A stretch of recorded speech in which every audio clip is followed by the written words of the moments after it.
Alain, propos d'un Normand. L'homme abeille ou la vie à toute vitesse. Je crois que la principale erreur de notre temps, c'est de chercher en toute chose la vitesse. Non seulement la vitesse use les machines et consomme du charbon bien plus vite qu'elle ne multiplie les produits, ce qui fait qu'elle nous appauvrit, mais aussi elle abrutit les gens, qui seront bientôt conduits, par ce train des affaires, à la stupidité diligente des abeilles.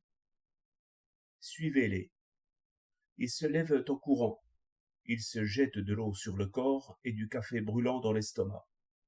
Ils courent dans l'escalier, ils courent dans la rue, ils montent dans le tramway comme à l'assaut, et, pendant que le moteur ronfle et que la roulette du trolley crache des flammes crépitantes, ils se précipitent sur le journal et le dévorent, comme s'ils voulaient rattraper aussi les événements. En 5 minutes, ils ont lu 6 pages. Leurs yeux embrassent 10 lignes à la fois. Pendant le même temps, le tramway a bondi d'un carrefour à l'autre. Il s'arrête en grinçant, car il faut user très vite cette vitesse qui coûte si cher. Il descend et s'enfuit vers leur travail. Ils vont, tout à l'heure, surveiller des métiers, taper sur une machine à écrire, parce que la plume va trop lentement, hurler au téléphone, parce que les lettres arrivent trop tard. Ainsi jusqu'au soir, et encore le lendemain.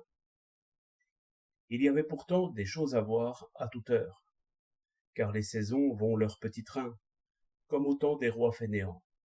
Ce matin, un gai soleil dorait les toits de la ville. Les collines qui ferment les rues étaient enveloppées d'une vapeur bleue. Une giboulée séchait entre les pavés. Les flaques d'eau brillaient comme des diamants. Quelques chiens philosophes trottaient, la queue en l'air. Quelques pigeons roucoulaient. Quelques chats cherchaient sa route dans les gouttières, comme une petite maîtresse après la pluie. Mais qu'ont-ils pu voir, ces hommes abeilles, qui vont droit au but, en ronflant comme des projectiles? Ainsi, les yeux ne voient plus les choses. Ils ne voient que des résumés des choses, dans les journaux et dans les livres. Les hommes avalent l'univers en pilules, et la science en comprimés.